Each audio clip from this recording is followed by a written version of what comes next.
Hey mga brods, may balita nga tayo dito po kay The Beast Calvin Abueva. Balibalita kasi na makukuha na rin ito ng San Miguel Beerman at masaya na nga daw. Ito pong si The Beast. Yes, may mga reports and rumors din tayo na mga pinopost nga din daw niya sa social media mga kabrods na mayroong trade na magaganap. Yes mga kabrods, makikita mo kasi dito na ito pong si Abueva ay alam natin na talagang nakitaan nila ng full potential dito sa Titan Ultra Gel Risers. Yes mga kabrods, kaya ang ganda dito para sa San Miguel Beerman ito pong si The Beast ay makukuha nila sa wakas. Ito nga pong SMB kasi nakamata na rin dito kay Abueva dati. Hinihintay na lang nilang mag-boost yung performance nito ni The Beast, maging maayos yung attitude nito, tapos doon nila kukunin. Kaya nga maganda dahil ito pong si The Beast ay nagbabago na, nagiging okay na rin yung shape. Tignan nyo, ang ganda ng performance ngayon sa Titan. Kaya maganda mga brods kung makuha ito ng SMB. Kaya hindi na rin sila talo dito kay Abueva dahil yung energy nito mahawang SMB. Mas maganda at ito, magpi-playoffs pa tayo. Malapit na rin tayo mag 2026 dahil December na rin mga kabrods. Kaya maganda para sa SMB ito na meron silang The Beast Calvin Abueva. Kahit undersize ito sa kanyang posisyon, kahit 6'3" or 6'4" na forward, ito pong si Abueva mga kabrods, hindi pa rin naman nagpapatinag ito, maski import nga pinapatulan. Kaya nga dito sa SMB mahahawa talaga sila sa energy neto ni Abueva dahil balibalita sa reports and rumors natin na ang SMB ay parang medyo tinatamad na rin sa mga kilos nila. Kumbaga parang mas naging kampante na sila dahil malakas nga yung team nila. Parang naging kampante na sa mga defensas, offensa, parang naging chill na yung ride nila mga kabrods. Pero unlike dito kay Abueva na talagang energetic na manlalaro, talagang mind games kung maglaro, dito mas mahawa ang SMB. Mas maganda kasi kung may hustle ka, kung mabilis ka sa mga reflexes mo, and kaysa naman sa mga nagre-relax na play lang, 'di ba mga kabrods? Kaya dito kay Abueva, gusto nga kunin ito ni Coach Leo Austria, mag-boost man lang ito pong SMB, magising man lang sila sa energy nila para nga makakuha yung kampyonato ngayong 2025 to 2026 All Filipino Cup. Ang SMB kasi goal nila ito na makapag-champion ulit sila back to back ngayong All Filipino na ito mga kabrods. Kaya gusto nila makuha si Abueva. Kaya dun sa mga sinasabi ni Abueva sa mga post niya, sa mga social media post niya na may trade na magaganap, may talagang breaking news na magaganap, baka ito na nga yun. It's either Ginebra naman yan or SMB or siguro MVP team sa mapupunta ni The Beast Calvin Abueva. Sabi niya na ito pong Titan, hindi pala ito. Parang talagang competitive dito sa PBA. Parang sabi nila, parang ito ay nagiging farm team din na naman. Kaya nga mga kabrods, mahirap ito para sa Titan dahil diba, dapat nagpapakilala sila dito sa PBA. Pero bakit ganito mga kabrods na parang bibitawan pa nila yung mga superstars nila?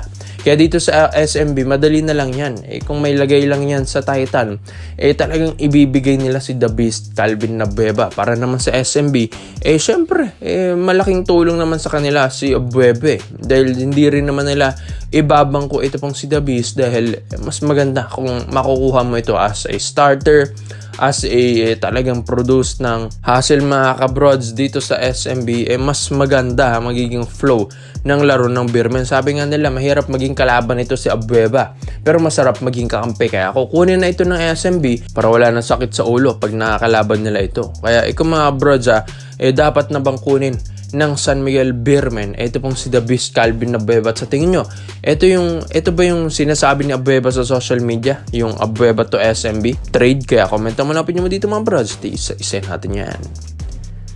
Dito naman po tayo sa kabilang balita naman natin mga brods. Sage Tolentino naman. Ito, 7'1" naman na sentro na 22 years old lang mga brods ngayon, naglalaro sa UNC Asheville Bulldogs mga kabrods sa ibang bansa.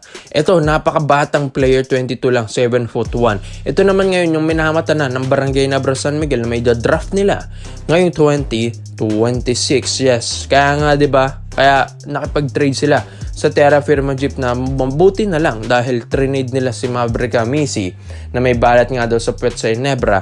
Tapos nakuha naman nila yung first pick ng Terra Firma Jeep, yung future picks ng Jeep mga kabrods. Kaya ito, kinokontak nila ngayon si Sage Tolentino para ito yung maging first pick ng Ginebra next season mga kabrods. Yan ang kagandahan sa Ginebra na nakakuha sila ng first pick na katulad nito ni Sage Tolentino mga kabrods. Syempre, ano ba namang ang kulang din sa Ginebra? 'Di ba big man? Ngayon nga, 'di ba December na, magpapasko, magpe-playoffs, tapos alanganin pang Ginebra sa elimination round. Kaya mahirap ito dahil ito yung pinaka talagang lost nila, yung mga big man na nawala sa kanila, yung mga wings na nawala sa kanila mga kabrods. Yan na, lumalabas na yung resulta na talagang hirap ng Barangay Ginebra San Miguel, the downfall ng Ginebra. Kaya nga kailangan nila bumangon ulit, kumuha ng mga bigs, ng mga wings mga kabrods, para mas maging panatag yung lineup ng Ginebra every season. Kaya nga ito pong si Sage Tolentino, ang laking tulong nito. Nakaka-training si Kai Soto. Ito, medyo nagkalaman pa nga ngayong naglalaro ito sa UNC. Napakabatang player, pwede mong ma-recruit din talaga, ma-offeran mo na lang malaki ito. Siguro nga, mas malaki pa magiging offer nito sa Ginebra kaysa dyan sa UNC dahil hindi naman din siya ganun ka superstar dyan. Pero sa Ginebra, matutulungan siya ng programa dito, mas mag-i-improve pa siya, mas titigas siya dito sa PBA. Pero ito, may fundamentals naman na ito mga kabrods. May shooting pa, ang ganda pa nga ng bitaw ng tres Tapos, may perimeter rin. Yung handles nito, kailangan ma-improve yung speed nito. Kailangan mong ma-improve yung agility nito, kailangan mo pa ma-improve mga kabrods. Pero madali na lang sa kanya pagdating sa paint dahil napakalaki niya, 7'1". Mas malaki pa kay Greg Slaughter mga kabrods, halos kasing height lang din naman nito. Si Kai Soto mga kabrods, hindi nagkakalayo ng konti. And ito, future Gilas, big man pa natin, 'di ba mga kabrods? Kaya habang maaga pa, ma-develop na sana ito ng Ginebra. At ito, laking tulong nito para sa Barangay Ginebra San Miguel na magkaroon sila ng 7'1" na napakabata pa. Yan ang mga gusto ni Coach Team ko, napakabata at pwede pang ma-develop mga kabrods. Kaya maganda na makuha nila ito sa Barangay Ginebra San Miguel dahil wala na. Hindi na fake news ito dahil first pick na yung makukuha ng Ginebra talaga mga kabrods sa paparating na Rookie Draft 2026. Kaya maganda na makuha ng Ginebra ito mga kabrods. Kung di man nila maibalik sina Slaughter, sina C-Stand, malaking tulong naman na makakuha sila ng ganitong young guns, young bigs na katulad ni Sage Tolentino. Mas malaki pa kay na Slaughter mga kabrods, and yun, mas makakatapat pa ni Jonmar ito, pero mas mahirapan si Jonmar dahil ito, napakalaki na ito mga brods, wingspan pa lang na ito, mahirap na.